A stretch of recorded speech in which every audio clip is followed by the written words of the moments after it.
But, I mean, that's my point. You're in the middle of downtown Phoenix. There were thousands of guns. That's one of the most popular concealed carry states. I've seen the numbers. In fact, it's one of the top states for people carrying firearms concealed. I know I've seen that. So, that's the issue I'm trying to make here is the police live in a gun world, so they know there's already guns everywhere. They would rather see the rifle, the handgun out in the open, because that means you're in defense. That means I'm out in the open, I'm armed, I'm here to keep the peace as a citizen, as a militiaman. You don't go run around in the woods and worship some commander, who tells you, how great Hitler is. He's probably a federal officer. That's not being in the militia. Being in the militia is doing what you did out there openly. And so, again, this is a shift, a paradigm shift that's happening to where I didn't even recognize the paradigm shift. I know about concealed carry, but about open carry. But when I've talked about how important it is, but when I got reports, guy with an earpiece out there with a gun, I immediately thought provocateur because I didn't even gauge the amount of courage to go to a presidential event and do it. The boldness of it, I wasn't even ready to deal with. And we still need to look out for groups and people. And, there are a lot of covert agendas going on, and it's all very complex. And the enemy's very, very treacherous. But this is just so exciting, what's happening. And again, a free man would have his sword or his rifle openly on him. It's the criminals, the murderers. What police, even 50 years ago, 100 years ago, were looking for was somebody with a hidden weapon. The bad guys have it hidden. That was the rule. The good guys have it in the open. You have your weapon out in the open. But see, they made it out of style, uncool to carry. That's why in the famous Lindbergh trial, everybody, you can watch the newsreels, had their guns in the front row, and people were saying, well, how can you let Lindbergh in? He may shoot the guy that kidnapped the baby.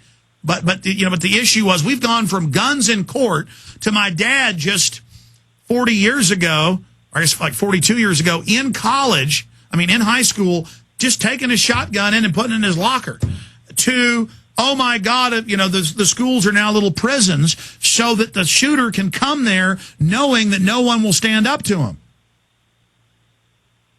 Yep. That was a 10-minute rant. I apologize.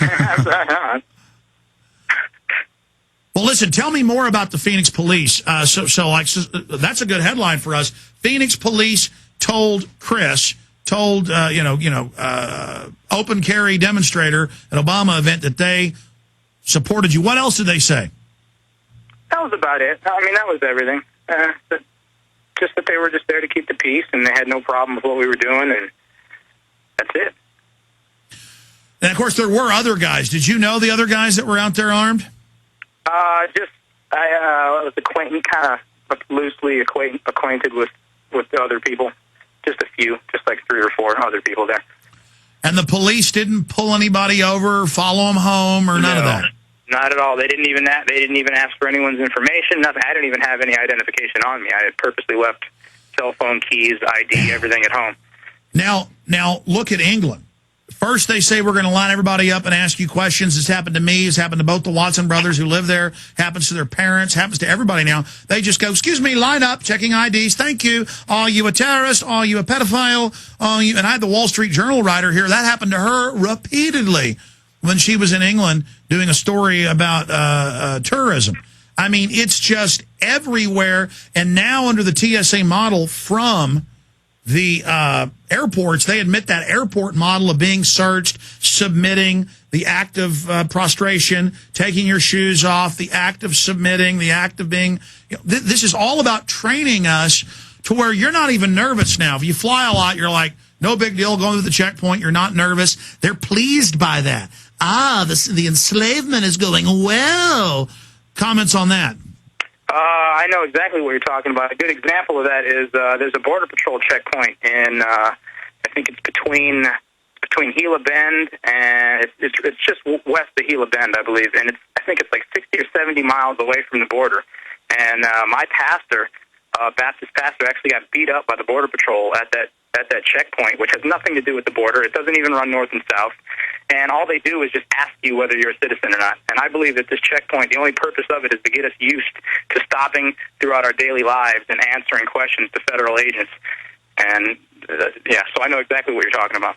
Oh, it's been documented, as you know. They just wave the illegals through. But they see a family of Americans, black, white, Hispanic. It's like, we're going to have one hell of a time today, boy. Going to teach them how to be slaves. Now I'm starting to get a clearer picture. You go to Pastor Anderson's church, I see. Yes, I do. Proudly. I think it's the best church in the world. So more and more, he's the pastor beat up within an inch of his life for just asking the lordships. How is that going with him right now? It's just a circus. The court process is just a total circus, and I couldn't even begin to explain how ludicrous it is. Well, this has been an amazing interview, and I appreciate you spending time with us today, and I look forward to having you back on as this develops and as this unfolds. And we just appreciate you, Chris, and your courage doing this. It just shows how one person can change the world. The guy in New Hampshire starts it. It spreads to Arizona. Now people all over the country are doing open carry.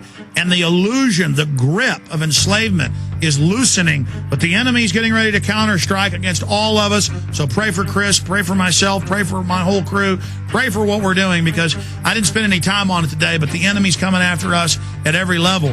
I have felt a disturbance in the force as well. So we'll see you back live tomorrow. Retransmission starts now. Thank you so much, Chris. No problem. Thanks, Alex. Take care, buddy. It's great to be real, great to be alive, great to be part of the Second American Revolution to restore the Republic. Let me tell you a little bit about one of our great sponsors, HomeGain.com. This is the place to get you started buying or selling a home, finding a realtor, and getting any real estate questions answered. Go to HomeGain.com and see what I'm talking about. All you need to do is type in your home address, and you will get an instant free estimate of your home's value online. This is a great way to be able to monitor the value of your home. And again, it's absolutely free. There are tons of tools to help you.